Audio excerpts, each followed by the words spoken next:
we appreciate that. Anne, if you could go ahead and do roll call. Sure. Chief Solberg. I'm here. Chief Ticer. Ticer here. Bill Johnson. Here. Sheriff Sheridan. Hey, good morning. It's McFarland for Sheriff Sheridan. Great, thank you. Bree Belke. Present. Rachel Mitchell.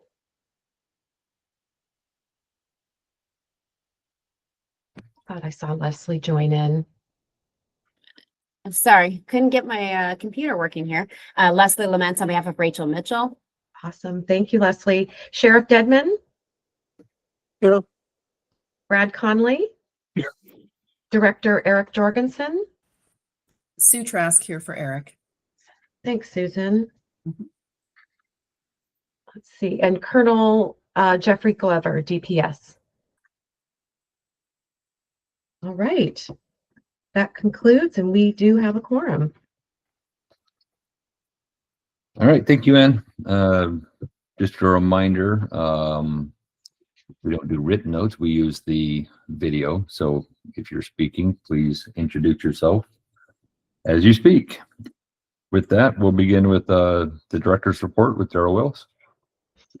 Oh, sorry, Chief Silberg, you have the 26 board meeting dates. Sorry, I forgot about that. So hopefully you all saw the schedule, the proposed schedule for the meeting dates in 2026. So we're proposing doing quarterly meetings. So January 16th, and on that date, we would do elections and subcommittee assignments if there's any changes. April 17th would be the next meeting. June 19th would be our meeting where we'll normally approve all of the grants. And then October 16th. So does anyone have any issues or concerns with those dates?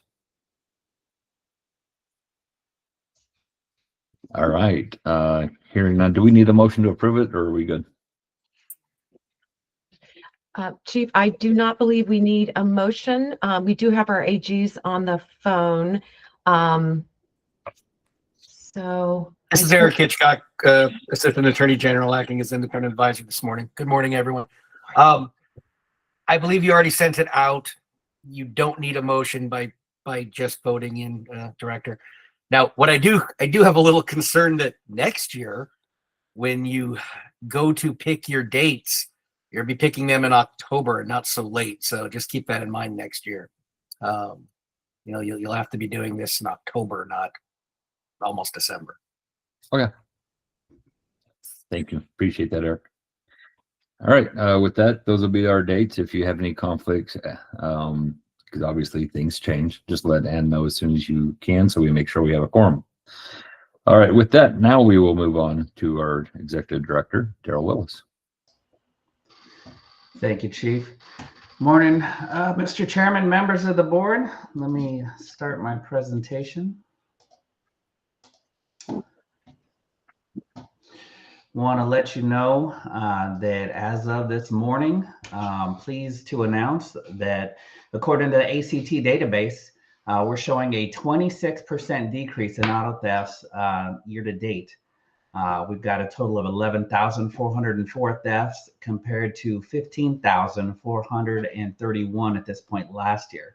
So we are well on the way to showing the lowest number of thefts as a state that we've had since the inception of the Auto Theft Authority. The lowest number currently happened in 2015 with 16,785.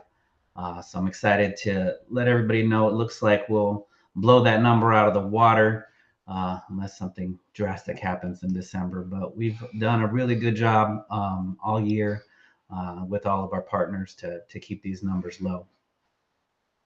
And so with that, I'll give you an update on the ACT database. Work finished at DPS, updating the new fields into ACIC. ACIC is now able to collect and transmit to Planet Technologies, who runs ACT. They are collecting recovery fields such as recovery location and recovery agency. So we'll be able to have a lot better picture as far as who's recovering what vehicles, when and where. when we make that mandatory.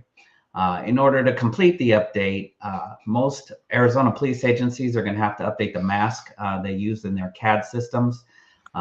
Most agencies have a mask that they use for transmitting information to and from ACIC. And so DPS is going to let everybody know that these are going to become mandatory. We're going to give everybody a year before it becomes mandatory. DPS has agreed on January 1, 2027. But we think a lot of agencies will start programming their masks ahead of time, and we'll start collecting this information throughout the year. In any case, beginning January 2027, we'll have the full picture of recovery data as well as stolen data. And the last issue DPS is working on is getting the statewide terminal operator certificate numbers to Planet. And with that, any law enforcement agency, their personnel who have the TOC numbers will be able to get into the ACT database and run stolen vehicle information, recover vehicle information for their local areas. And we're starting to roll that information out now. And with the last board meeting, I let you know that we were going to start sending out monthly bulletins. And these monthly bulletins give you a little snapshot of what's going on in the month as far as the number of thefts, the recoveries. We've got the top stolen cities, top 5 stolen models, and then every month we're going to spotlight a different area to let people know in those areas, where stolen vehicles are, where vehicles are being stolen from.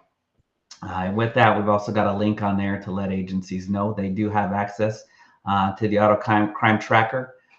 They can click the link down there at the bottom, and then that'll send a message to our analyst, Mary. She gives them a sign up now, and then they're able to get in there and get any kind of information for their local areas. Eventually, when DPS works it out and they get the TOC numbers, the TOC numbers to Planet, agencies will be able to just sign in using their TOC numbers. But we're getting good feedback from agencies that have seen this. We're sending it out through our internal emailing list. Mary has a list of people who have expressed interest in the ACT database, and she's sending them these bulletins. We're also sending it out to Arizona's Fusion Center, the ACTIC, and they're sending it out to their law enforcement contacts throughout the state.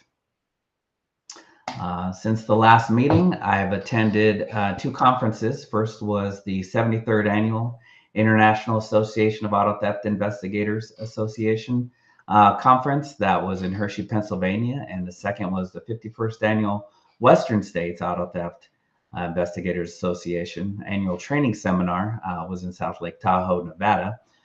Both these conferences were excellent. Provided opportunities for me to network with other auto theft authorities as well as auto theft detectives. And we had a lot of interesting information come out of these conferences. I wanted to share some of that with you. Some of the good news is Chevrolet is including OnStar for 8 years on all new vehicles.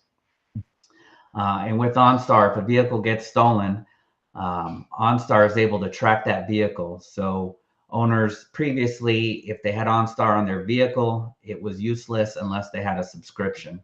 Now for 8 years, Chevrolet is including that subscription on new vehicles. So we believe that it's going to make recovering these vehicles a lot easier. Thieves are, they do know about this, and the smarter thieves will try to disable the GPS signal from these vehicles. But it's definitely a good step in the right direction. Another piece of good news was Ford pickups have a new security package that they're using through their app. The app also can locate a vehicle if it was stolen, but more importantly, it has a button that has a start inhibit on it, that if you push the start inhibit on your button, the vehicle cannot be started until you disable that through the app. So I think that's going to be very helpful for new Ford pickups. Eventually thieves may find the workaround, but as far as right now, it appears to be a very good security system that they have. This app is going to be free for the first year for Ford customers. However, after that, it's going to be a monthly subscription. And how many people will pay a monthly subscription for that is yet to be seen. Another positive update was LoJack. They have updated their systems, and the new LoJack devices, they will be available on an app-based system. Previously, LoJack, they put a little pointer system inside patrol cars that would kind of point you in the right direction if it picked up a signal from a LoJack enabled vehicle. Now the vehicles are sending the signal and it will go to an app that any law enforcement can download on their phones, and you can see the location of the stolen vehicle. So that is great to see LoJack updating to very current information, going to an app-based system, and that's going to help law enforcement locate stolen vehicles. Some of the emerging trends that came out of the conferences as well. We all know there's a big issue with key programmers. Thieves are using these little cheap key programmers. They can access the inside of a vehicle, plug into the OBD port, and program a key in about a minute. But some of the newer programmers, if you plug it into the OBD port, you can program emergency key. And if you push the start button with the programmer, you're off. And that's, about 3 seconds later. So that is going to be an emerging issue. It's going to be a lot quicker to steal the vehicles. And as vehicles become increasingly smart, thieves are figuring out new vulnerabilities. And one example is Lexus, where thieves can access, the security system through the headlamp. The security system is wired all throughout the vehicles, and if they can gain access, break the headlamp, get that wire, plug it in to their tablet or whatever device they're using, they can turn off the alarms through hardwiring in through the headlamp, and then they can get in the vehicle without the alarm going off. Another trend that they're seeing a lot on the East Coast and in the Detroit area is with Dodge vehicles. I found this particularly interesting myself, being that I own a Ram truck. They're being stolen. They're calling it push-away theft. A while back, Dodge included transmission lock releases in all of their vehicles. They're located in a different area of all their vehicles. And if a thief can get in or, and hit that lever to unlock the transmission, or, sometimes they can gain access to the cable through one of the wheel wells. They can unlock the transmission. That in combination with Dodge products not using a steering wheel lock any longer allows thieves to, once you disable the transmission, you can push it, you can steer it, and you can get it down the road where you can have more time to work on it and either steal it or, steal everything out of it or load it onto a tow truck, whatever the case may be. And another issue is the increasing vulnerability of rental vehicles.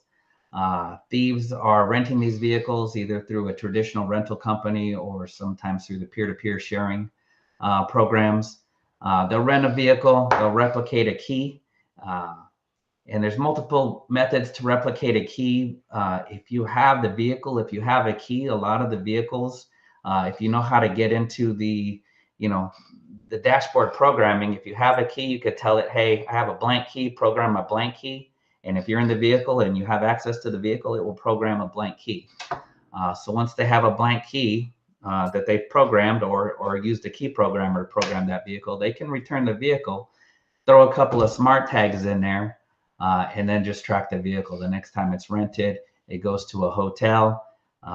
People go to sleep for the night. The thief has a key. They can go to the hotel, steal that vehicle, and nobody knows for a number of hours that the vehicle has been stolen. And with that time, they can, get that vehicle out of state or, do whatever. If they wanted to strip it or clone it, whatever they want to do with it, gives them a lot of time that. And lastly, one that I found, interesting. They're seeing it overseas. They haven't seen it here yet, but it's a pretty interesting method. We all have key fobs, and we walk away from our cars. We're going shopping, and we push the lock on our key fob, and we go shopping. Thieves can now program a signal jammer that can block that, that signal from your key fob.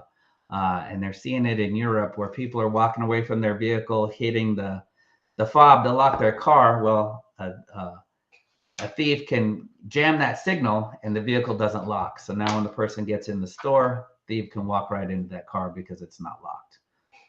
So we all need to, make sure that we're either hearing, the little alarm go off or that we're watching it lock before we leave. Some very interesting trends that came out of these conferences.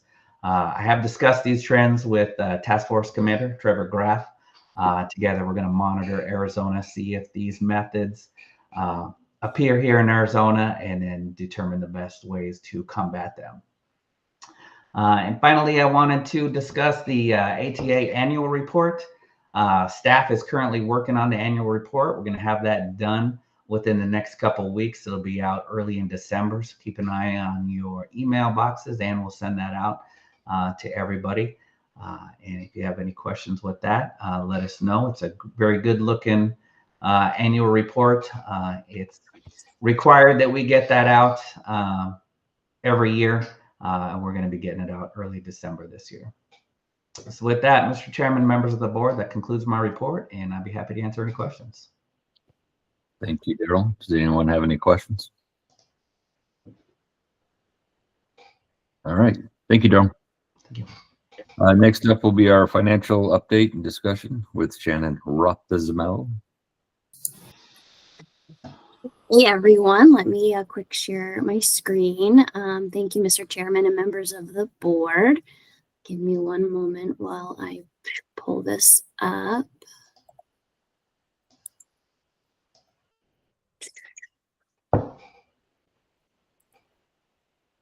Okay. Perfect. All right. Let me find my cursor. Sorry about that. All right. Thank you, Mr. Chairman, members of the board. My name is Shannon Rothermel, and I now serve as the Business Operations Administrator at DiFi. I am excited to be part of both DiFi and ATA to continue to support the collaboration between the two. Before joining DiFi, I worked in business operations in the private sector, which was focusing on making processes run better, saving money, and overall just improving processes. I really enjoy finding ways to streamline things and help with solid decision making. I look forward to supporting our shared initiatives, and with that, I will now present the financial report as of November 20th, 2025. As you'll see in this picture, our current fund balance stands at about $6.27 million. Year-to-date revenue includes the first collection of $3.793 million, and our balance includes $53,029 in investment income and $8 in late fees, which brings our total year-to-date revenue to $3.847 million. For ACT support, we have expended $105,509, leaving us with $43,191 available. And then here on the right-hand side, I have divided the data into Q1 and Q2, just since Q2 is still ongoing. So the data on the right reflects our Q2 appropriation forecast. Since Daryl covered Q1 last meeting, we'll just go over Q2 forecasting. So our operations budget is projected to have approximately $569,000 available, with about $60,000 expended for Q2. Local grants appropriation is projected to have about $712,600 available, with $341,399 expended. And these Q2 grants have been paid. For DPS task force appropriation, we anticipate having about $2.27 million available, and approximately 1.16 million expended. As we've previously discussed, the DPS allocated $100,000 in back of the bill funding to the task force.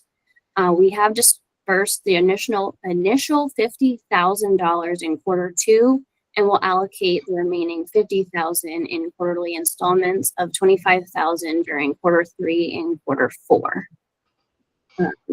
Lastly, the SIMS fund balance is not expected to change until 2026. We do anticipate these funds will be used for training at the next Arizona Auto Investigators Association conference. Mr. Chairman and members of the board, this does conclude my presentation. Are there any questions?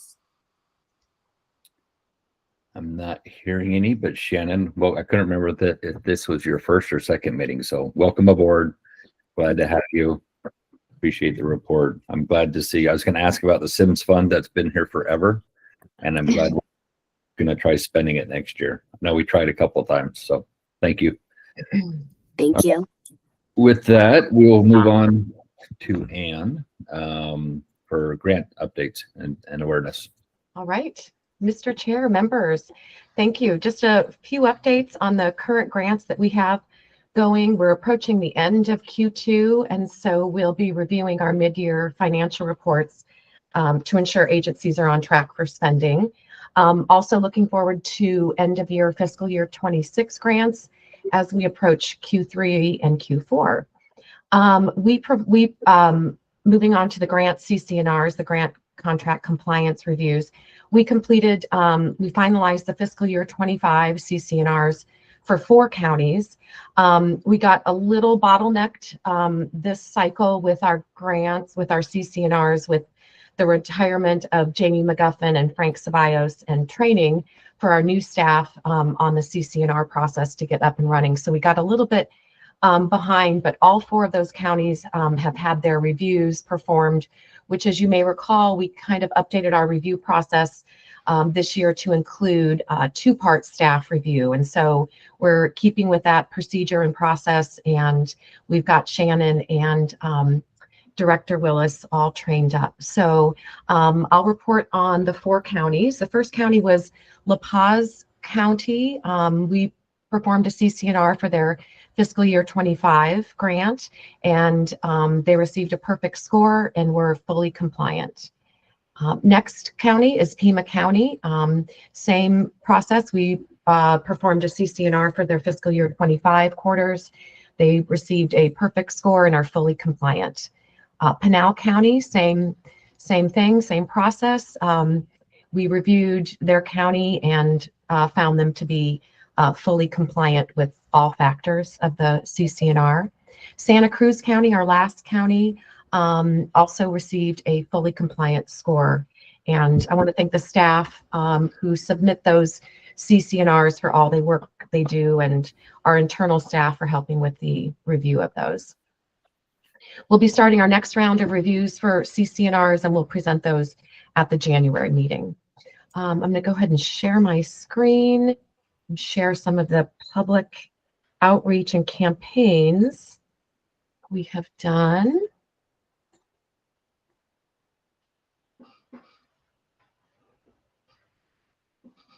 All right, everyone see my screen? Yes. Okay, perfect. All right. As Director Willis mentioned, we have a new website launch. Our communications team, Tyler Danner and Carrie O'Brien, really did an awesome job getting the ATA website up and revamped with a whole new look, lots of new features. We've had some great feedback so far on that. And yesterday, our team reported that we had 100% accessibility score with our new website. So that's exciting, and that's something that we've been striving for. And so we look forward to what's ahead with this website. Including in the features are monthly dashboard statistics, like Director Willis mentioned. Those will be updated monthly. We also have the ability for folks to reach out directly to us through a community resource form. And those forms are up and active. We've had a couple of requests so far, and the agencies have been out in the community. We had ASU PD with their homecoming event last weekend come to us for supplies through that community resource forum. And so, so far we've had a really great positive response to that.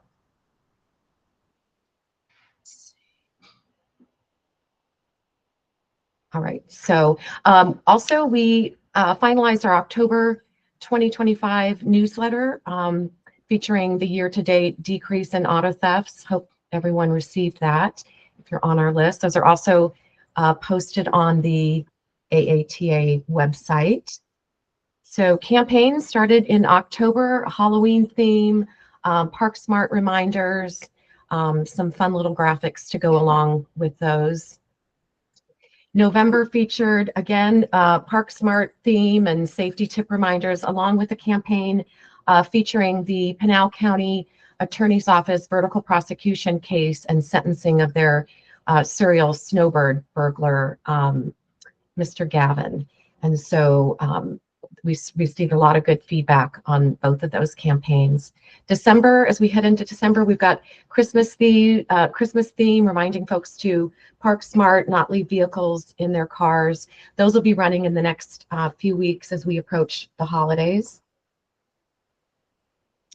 We participated in a 2-day summit in October with the Arizona Governor's Office of Tribal Relations. So we had some great outreach.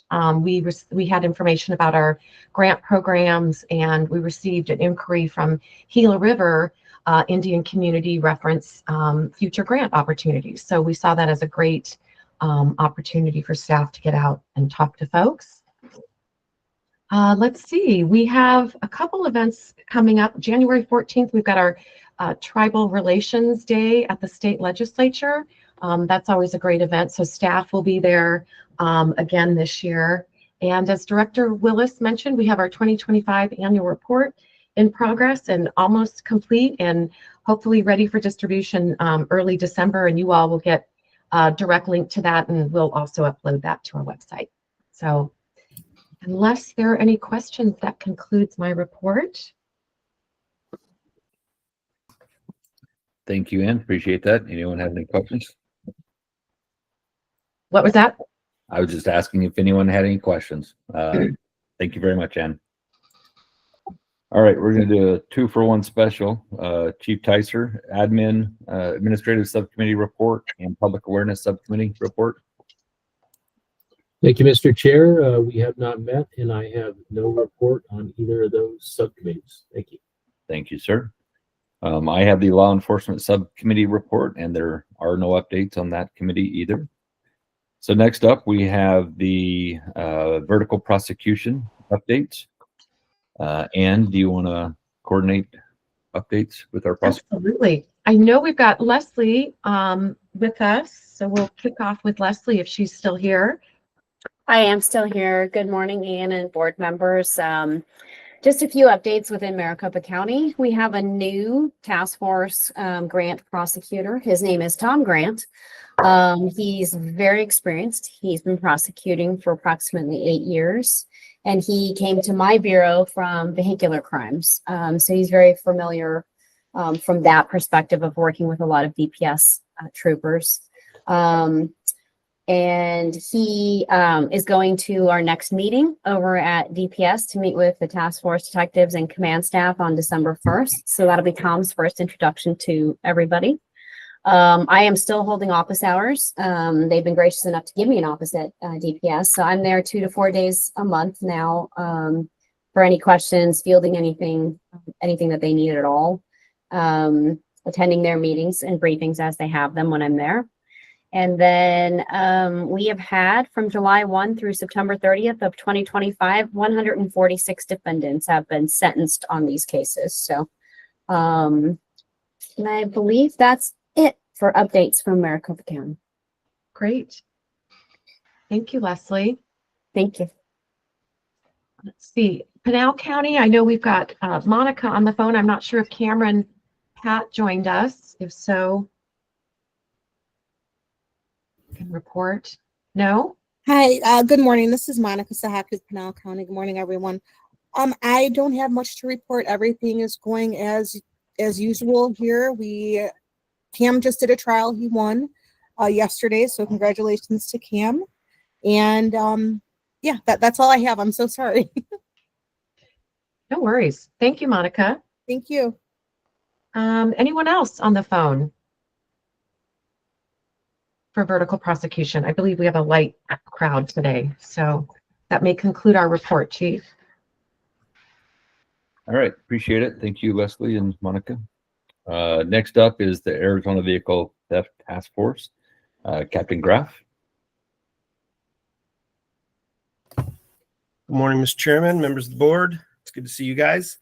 Before I get started, I wanted to piggyback on what Daryl was saying on the LoJack LE.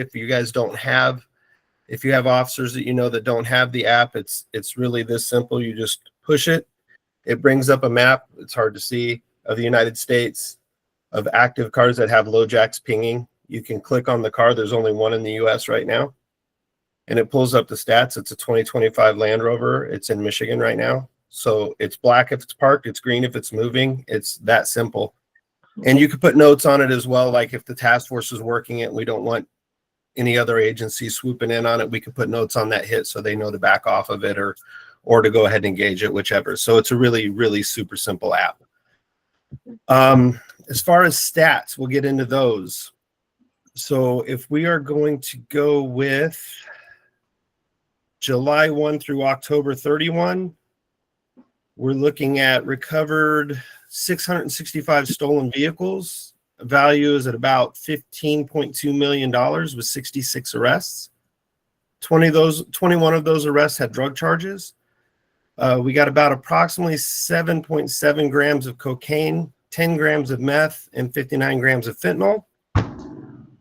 We served 11 residential search warrants or business search warrants and 4 electronic search warrants. We had 2,600 other agency assists with our border liaisons and us, and we seized 6 weapons. For staffing, we have we have a DPS vacancy in Phoenix that we haven't filled yet, but we're getting another vacancy in Phoenix very soon. We have one of our detectives is transferring over to SWAT, so we're going to get that filled relatively quickly. So it's going to be a 1-for-1 thing, so we're not going to lose any staffing or gain any staffing. A couple of things that I want to update on, some events that have been happening that I'm pretty happy about. So our Tucson case, if Daryl remembers when he was talking to us, we were talking about the Dodge 3/4-ton 4-wheel drive trucks that were getting stolen down there, and there was a huge increase in Dodge thefts. Our PEMA squads and our border squads shifted to a night shift to work this case, and they were able to catch one of the guys stealing the trucks, and he was actually the number 2 in the group, and he rolled immediately on the number 1 guy.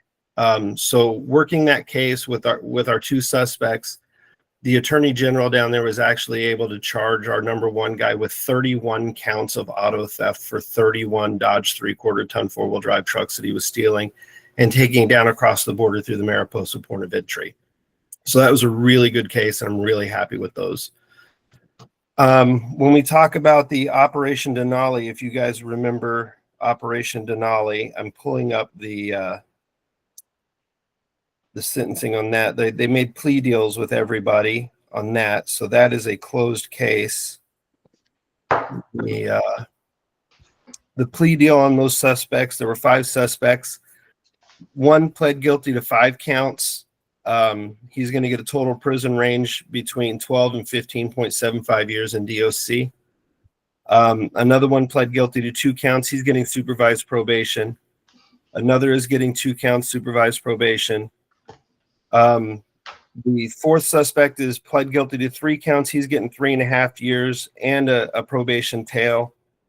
And then the last guy pled guilty to 2 counts. He's getting a total of 3.5 years with supervised probation at the end of that too. So that was a successful case as well.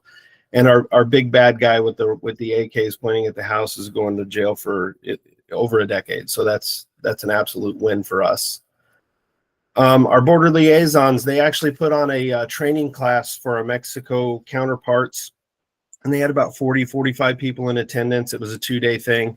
Taught them all about auto theft and identifying cars and everything. Is a huge success. So it was like a mini pizza that they hosted, and it was absolutely epic. So it's really good. And the networking that they got from it. And there were state, federal, and local cops in attendance from Mexico up here. So that was a really good success for them.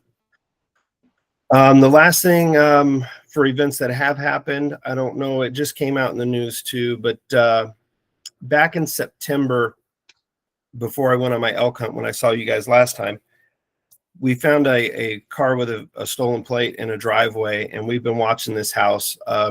So yes, 2 days ago, we hit the house. We recovered 4 trailers, 2 cars, 1 stripped car, and an ATV, and we got 3 arrests out of the deal. So that was an awesome hit. SWAT assisted with that one, of course, but it was an awesome hit. And as far as ongoing, so there's 2 big cases that we're working right now. One is there's an organization in Mesa, and they're stealing Dodge Charger Hellcats, Challenger Hellcats, and Dodge Ram TRXs. They're doing exactly what Daryl said. They're going up to them and breaking into the cars, programming a new key fob. And usually they have a buyer for them, but the ones they don't have buyers for, they VIN switch and sell locally. And you can find them on Facebook being sold everywhere. Significantly cheaper than they should be. Like the guy offered to sell us through a CI a TRX for $6,000, which is a pretty smoking deal for a $90,000 truck. I was all for it, but it didn't happen because the guy didn't show up. His key lost its programming. But we're going to be putting that one to bed right after Thanksgiving. We did surveillance on them for about 18 hours yesterday, and we have 2 players that we needed to identify. We identified one of them, and we need to identify one more guy and see where they're actually doing the VIN switching, and then we're done. And then the last one is ironically a case, again, just like Daryl had mentioned, it's a rental car case where these suspects are renting cars. They use them for a day. They throw an air tag somewhere in the car. They drop the car off as normal, so they don't get charged with it. And then a day or 2 later, when the vehicle gets rented out, they go out and they steal the car because they've made a key for it. Well, we found the pattern. Actually, Enterprise found the pattern. Charlie Warner's working that case, and Enterprise actually let us put a tag on it preemptively after he rented it, before it was stolen. So we know exactly where it's at. And the funny thing is, when we went to put the tag in it, we looked inside the Jeep, and there was actually a receipt left in the Jeep for 4 air tags that he had just bought from the store. So I always say we don't catch the smart ones, and that's just a prime example. So, but anyway, that's all I have to report for the task force, unless you guys have any questions. Okay. Thank you. Good work. Let's see. Call to the public. Is there any members of the public?